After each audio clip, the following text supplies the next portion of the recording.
Are you interested in alloys? This is Mitarai Lab. We work on structural materials for high temperature applications such as advanced engines. Do you want to join us? 研究室の中ご覧になります。ぜひお願いします。あちらでも作業してます。すごい。 The alloy itself is very light.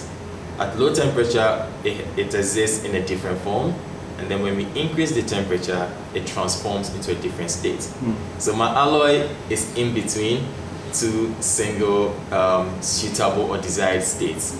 So it's very difficult because while we're trying to control one phase or one state, the other state also enjoys that temperature, so it naturally comes out. So that is the main challenge, trying to lower one phase and get more of the other phase. So we are trying to fight against nature, what nature wants. So we, as humans, we're trying to go around it. With increasing temperature, the strength of the material decrease. However, in this specific strengthener called gamma prime phase, the strength of the material increases with increasing temperature. Wow. Yeah, because it's a little bit complicated, but the deformation mechanism changed from room temperature to about 800 degrees C. Okay. Yeah, so that under this mechanism, the dislocation become immobile, and therefore the material is strengthened. We look at what we call microstructure.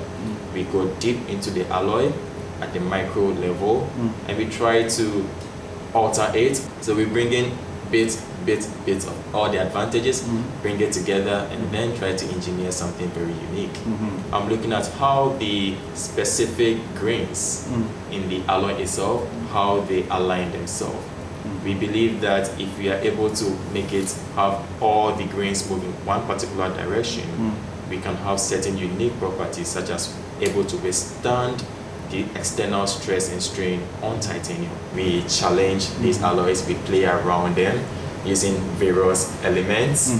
For me, I use in terms of trying to engineer the microstructure, graphic texture. Jennifer also has hers. So what we do is we play around, or we challenge the alloys in specific ways, and then we see how they respond to the external forces or pressure that we apply to it. このマシンはですね、先ほどプリンスが言ってたようなその材料にこの力をかけるっていうことでやるマシンなんですけれども、この装置もですね、他とすごく他と違って特別なところは2000度までいけます。ものすごく高温でできるので。2000度ですね。すごい高い温度でできますね。What we have here is an ingot without thinking so much about the internal structure. We don't care at this stage. Okay, at this stage? At this stage, we don't care. Then we roll it into this form. It's very thin. So while we roll in a particular direction, all the grains in the alloy move in a particular direction. This is because we are interested in the directional aspect of the grains and how it affects the properties.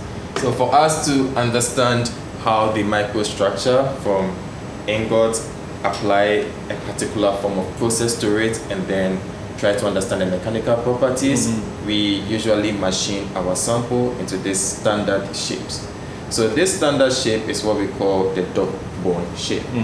So we engineer it this way because we are interested in this particular length of the sample. We make it very thin because all what we do is the microstructure and how it changes and the properties we get. You prepare the number of specimen and then pick some up at some specified time and look at the structure, Exactly. see the temperature change. Exactly. So we have different tests that we can do depending on what we are most interested in with each alloy and their behavior. Why did you choose to come to the University of Tokyo Graduate School for this sciences? I always want to find myself in an environment where I can challenge myself, bring out the best of me. The opportunity mainly to work with Professor Mitarai was something I could not turn down. I loved the knowledge that she shares and how she goes with a way of research. もっと金属寄りのその実験とか材料寄りのことをしたいと思ったので、自分はそのハイエントロピー合金の、原点で結構トレンドだと思うんですけど、それをコーンっていう領域から、新しい切り口で研究しているのが興味深いと思った点と、今までやったことないことばかりなので分からないことばかりなんですけど、松永先生とか御手洗先生とか先生方がすごく優しく教えていただけるので。そうだね。それこそやっぱり分かんないことが多いっていうのは特に本当に感じることで、それこそ出たデータをどういうふうに見るのかっていうところからやっぱ勉強することも多いですし、それが全くノウハウないところの計算特に始めていて、結構分からないことが本当に分からないことの方が多いので、それがやっぱ面白いところでもあるんですけど、やっぱ大変なところもあるんですけど、こういろんな人に伝えられながら研究を進められているのかなというふうには思います。一つずつ教えていただいたことを勉強っていう感じですけど、なんかその3年までとか卒論始まる前とは違って、自分の主体的な部分が求められるようになっていると思うので、なんかそこも勉強の一つなんですけど、その知識としての勉強以上にその将来生きていく上でのその社会人としての勉強の主体性っていう部分では一つテーマで大きなものなのかなっていうふうに思っています。自分の研究テーマをやっている第一原理計算とかのシミュレーション分野に結構興味があったので、研究室を設置。なんか御手洗先生シミュレーションあんまり知らないって知らないんですけど知らないから自分で勉強することになるけどいいですかと言って、はい、難しいこととかチャレンジとかいっぱいあると思うんですけど、それをこうまく超えるところに学びもあるし、うまく超えられなかった時に考えることもたくさんあると思うし、そういうのが多分研究をするっていうことそのものだと思うので、いい感じで進んでるのかなという印象をお持ちなんです。僕学生によく言ってるのは、答えがあるようなことをするのはそれは作業で研究じゃないからねっていうのをよく言っていて、研究ってやっぱ分からないことを明らかにして新しいものを発見するとか生み出すとか理解を深めるとか、そういうことだと思うので、分からないのは当たり前だと思うんですよ。Yeah, because the new student, new ideas gives them a new direction to the research. So that is the reason why we, faculty members and students, are peers. Yeah, we are doing the research as a peer.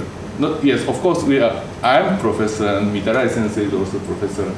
Yes, Matsunaga sensei is also professor. But professor and student are officially teacher and student.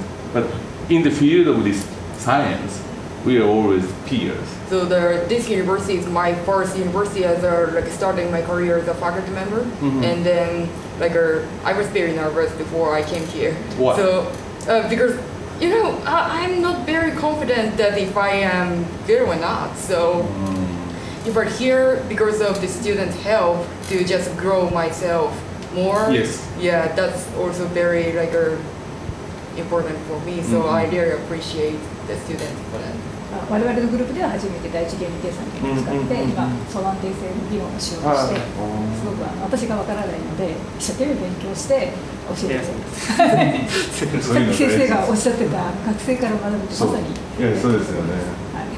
Nobody knows everything, but here in Mitarai Lab, we learn together, help each other, and breaking through the heat for a brighter future.